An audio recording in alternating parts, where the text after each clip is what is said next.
What is up, everybody? Welcome to another edition of one of my short form videos, Rouslin's 3-Ball.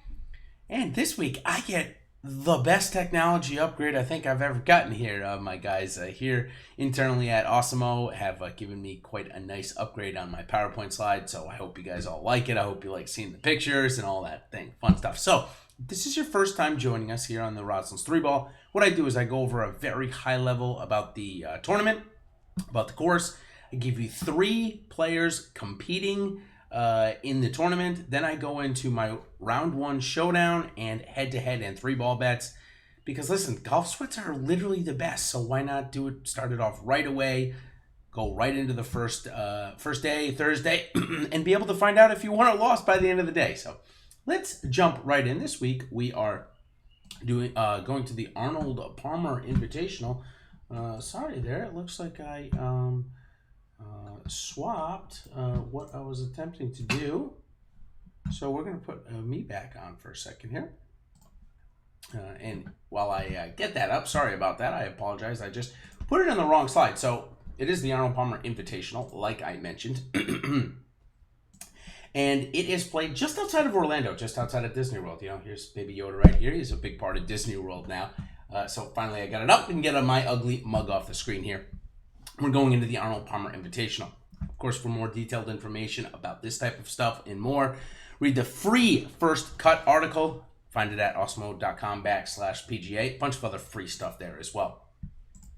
All right, so this week's tournament, it is at Bay Hill Lodge and Country Club. It's a par 72, just shy of 7,500 yards. All the par 5s should be reachable, especially 16 on the back nine. It's only a 511-yard hole. But it's designed very nicely that if you're far left or right off the fairway, you're likely not getting there in 2, even though it is very short. Also on the front side, iconic 6th hole. It is a par 5 that measures about 560 yards. However, from tee to green, it's only about 450. Problem is, in between the tee and the green is a huge pond. John Daly famously tried to go after it, and I think he made a 13 on the hole, and he was not able to carry it, obviously. Like to see Cam Champ do it this week. I know last year he was playing terribly and did try to do it, and I think he came kind of close. Still made par, if I remember correctly. This tournament is an invitational status, 121 players instead of 144. There's stronger requirements to get into it, and also if you win, you get more status. You get 3 years, you get more money, more FedEx Cup points, all of the above. DraftKings playing for $150K to first place, and FanDuel $25K to first place this week. Also over on SuperDraft, we got a $2K to first contest. All right, now the players. We're going to do a player comparison here, where it's a little bit of an added feature. These guys may be matched up in head-to-head, may not be. It's more of a DFS comparison. Looks like I forgot to change Colin Morikawa's price on this slide. I apologize. He's actually, we'll go quickly here. He's 10-1, so 10,100 from Morikawa. Here's the comparing, getting back to what I was doing on this slide before I confused myself there for a second. I'm going to take 2 guys that are priced really close together on DraftKings and FanDuel and just compare them, show you what's going on this week. So Colin Morikawa and Ty Hatton, 84 and 8,100 on DK, respectively, 10-1 and 10 on FanDuel. 42nd and 26th for Morikawa in the last 2 weeks. He still has yet to miss a cut as a professional, whereas Ty Hatton came in the top 10 in his first start back from wrist injury. Both of them are pretty good on their approaches, but lack in their putting. They are definitely guys that get hot with their putter, and when they do, they certainly contend rather quickly. The third guy I'm going to throw in here, as you can see the more just fine-tuned stats of Hatton and Morikawa, I've thrown in JT Poston. He's 7,600 or 9.2 on FanDuel. He came in 35th at the Honda Classic last week and had a good year last year on his approaches, ranking 58th. And he is a very hot putter. As compared to the other 2 guys, this guy might be even hotter at ranked 50th. But like I said, 7,600 on DraftKings for a hot putter in this field looks to be a good buy. All right, let's head into the bets and round 1 showdown focus. As I mentioned, my little tagline, golf sweats are just the best, so why not start the fun right away? Start off with Russell Knox. He's even, coming off of a miscut going up against Vaughn Taylor. I like even money here against Russell Knox. I mean, I know he missed the cut last week, but even money against Vaughn Taylor seems like it's a bit of a good value. Plus, Knox, it's not like Knox has played bad this year. He's had a pretty good stretch, so I like that for the first round. Similarly, Carlos Ortiz, even money against Ryan Moore in the first round. I like that also. If you're down on Alex Noren, he's the third guy in that threesome. You can also get Carlos Ortiz plus one.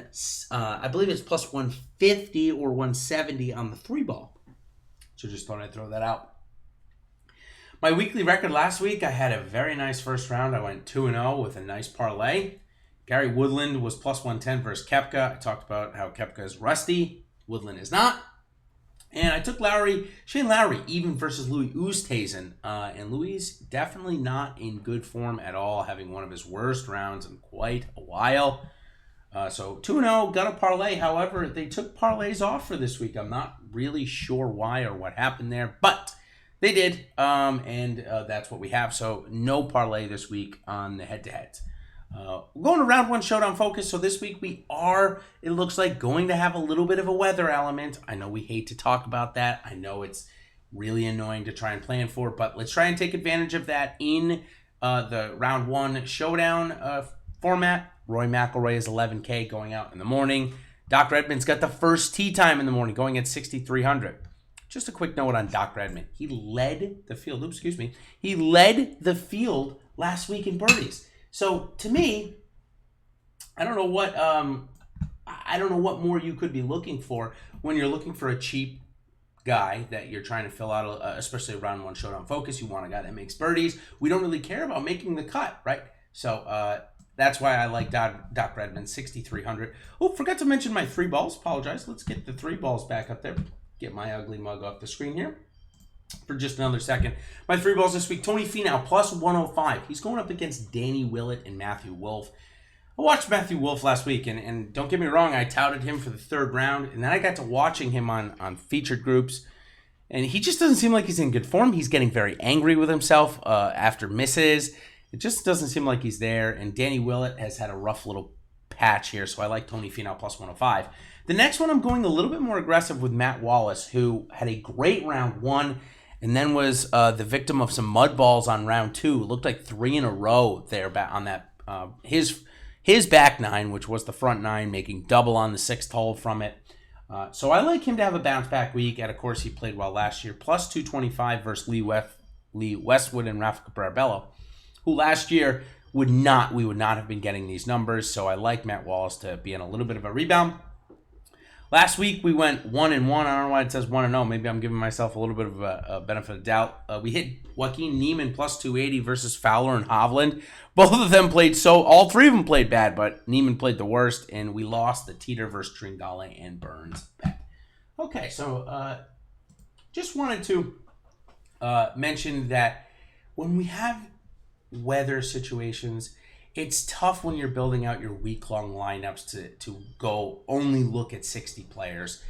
So I say really try and take advantage of it in the showdown contest. Look at the guys teeing off in the morning. Try and take advantage of it there and have them post a score. In your week-longs, it may end up measuring out. For example, last week, Tommy Fleetwood was in the bad wave, but he ended up coming in 4th in the event. And if you went to Brooks Koepka, the next guy on the board, he was in the good wave and ended up missing the cut by 5 or 6. So take that into consideration. Again, showdowns, totally useful in this format. So until next time, everybody, I'll be back on the airwaves with my model breakdown if you haven't seen that yet. And back on with Ben Razza this week on our Live Before Lock show at 8:30. So until then, everybody, thanks for joining, and we'll see you next week. Cheers.